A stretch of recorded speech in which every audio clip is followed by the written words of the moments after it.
कुंभ के महान दानवीर कौन थे? हिंदू धर्म के कुंभ को दान, पुण्य, मोक्ष प्राप्ति और पापों से मुक्ति पाने के लिए सर्वश्रेष्ठ माना जाता है। इतिहासकारों की माने तो 16 वर्ष की आयु में राजा बने हर्षवर्धन ने कुंभ मेले की शुरुआत कराई थी।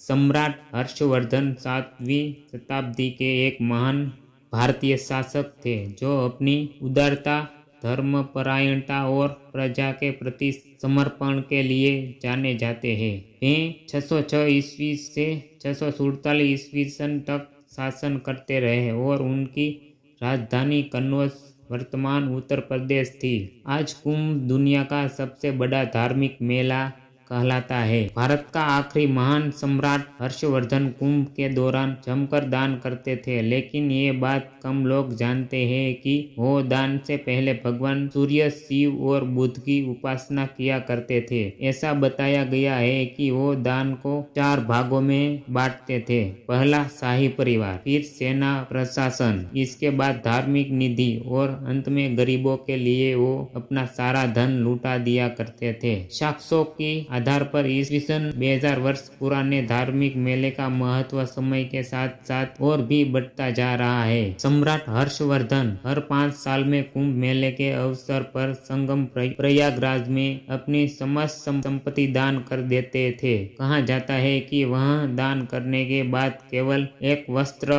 रख लेते थे। उनके दान का उद्देश्य धर्म और समाज की भलाई करना था। ये परंपरा उनके न्याय प्रिय शासन और समाज के प्रति उनकी निष्ठा को दर्शाती है। राजकोष दान करने की कहानियां बेहद हिल्लास्पद है। राजा हर्षवर्धन ने यह सुनिश्चित किया कि उनकी संपत्ति से धर्म और समाज को लाभ पहुंचे। चीनी यानी हेन सांग जो उनके शासन में भारत आए थे, उन्होंने भी हर्षवर्धन के इन दान का उल्लेखन किया है। उनके अनुसार सम्राट ने अपनी संपत्ति तक दान किए जब तक राजकोष पूरी तरह खाली नहीं हो गया। पुष्यभूति वंश के राजा हर्षवर्धन का साम्राज्य उत्तरी भारत के अधिकांश हिस्सों तक फैला हुआ था। उन्होंने थानेश्वर और कन्नौज से शासन किया और अपने शासन काल में राजनीतिक और सांस्कृतिक समृद्धि को बढ़ावा दिया। उनकी उदारता और धर्मपरायणता ने